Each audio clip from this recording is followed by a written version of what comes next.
Hello viewers, আপনারা দেখছেন শুভমিতার kitchen. নতুনভাবে নতুন স্বাদে আজ দেখাবো ডিমের একটি সিম্পল প্রিপারেশান। এর জন্য নিয়ে নিয়েছি কয়েকটি হাঁসের ডিম এবং কয়েকটি দেশি মুরগির ডিম। ডিমগুলো সিদ্ধ করার জন্য বসিয়ে দেব এবং অন্যদিকে চলো একটি মিক্সার গ্রাইন্ডারে টমেটো, আদা, রসুন দিয়ে একটি পেস্ট বানিয়ে নেব।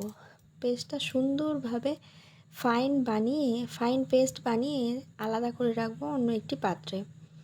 এরপর এই ফুলকপি আলুর দিয়ে ডিমের কষা বানানোর জন্য প্রথমে নিয়ে নেব ফুলকপি এবং কিছুটা মটরশুঁটি, পেঁয়াজ কুচি এবং অল্প একটু কাঁচা লঙ্কা, আর নিয়ে নেব একটু ধনেপাতা।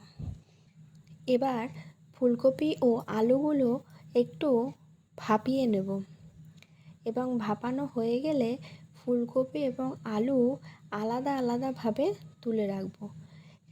ফুলকপি এবং আলুটি আলাদা আলাদাভাবে তুলব, কারণ ফুলকপি এবং আলু আলাদাভাবে ভাজতে হবে। ফুলকপি আর আলুটি আলাদা আলাদা পাত্রে তুলে রাখবো। আলাদা আলাদা পাত্রে তুলে রাখলে ফুলকপি আলুটা ভাজতে সুবিধা হবে। এরপর ডিমগুলো সিদ্ধ হয়ে গেলে ভালোভাবে ছাড়িয়ে ধুয়ে নেব এবং নুন হলুদ মাখিয়ে নেব ভাজার জন্য। নুন হলুদ মাখিয়ে নিয়ে ভালো করে ডিমগুলো ভেজে নেব। ডিমগুলো ভাজার জন্য কড়াইতে তেল দিয়ে দেবো। প্রথমে তেলটা একটু গরম হয়ে গেলে ডিমগুলো সুন্দরভাবে ভেজে নেব এবং লাল লাল হয়ে গেলে ডিমগুলো ভাজা একটু লাল লাল হয়ে গেলে তারপর সেই ডিমগুলো তুলে রাখবো। এরপর কড়াইতে আরও একটু তেল দিয়ে ফুলকপিগুলো ভেজে নেব।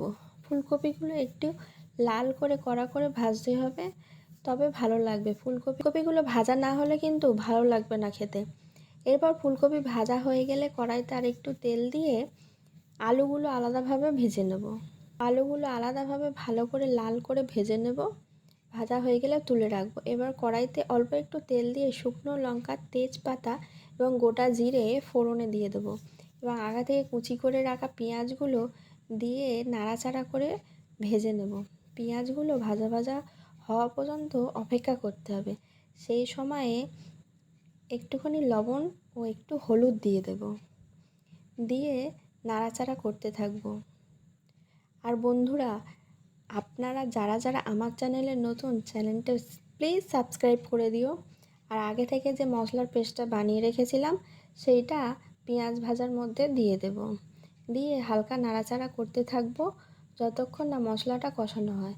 এরপর মশলা থেকে একটু তেল ছেড়ে গেলে দিয়ে দেব টমেটো সস। টমেটো সস দিয়ে মশলাটা আবারও কষাতে থাকবো। এরপর দিয়ে দেব কাশ্মীরি লঙ্কার গুঁড়ো, যাতে আমাদের রান্নাটার কালারটা দারুণ হয়।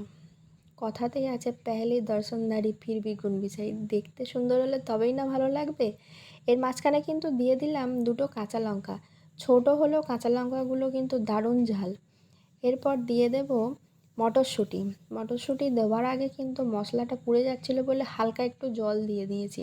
এরপর আগে থেকে ভেজে থাকা ফুলকপি, আলু ও ডিমগুলি এই মশলার মধ্যে দিয়ে দেবো, দিয়ে ভালো করে মশলার সঙ্গে মিশিয়ে নেব হালকা হাতে।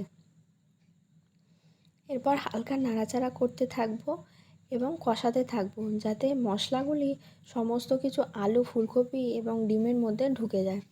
এরপর অল্প একটু ধনেপাতা দিয়ে দেবো, দিয়ে ধনেপাতাগুলি সমস্ত মশলা এবং ফুলকপি আলুর মধ্যে নাড়িয়ে নেব।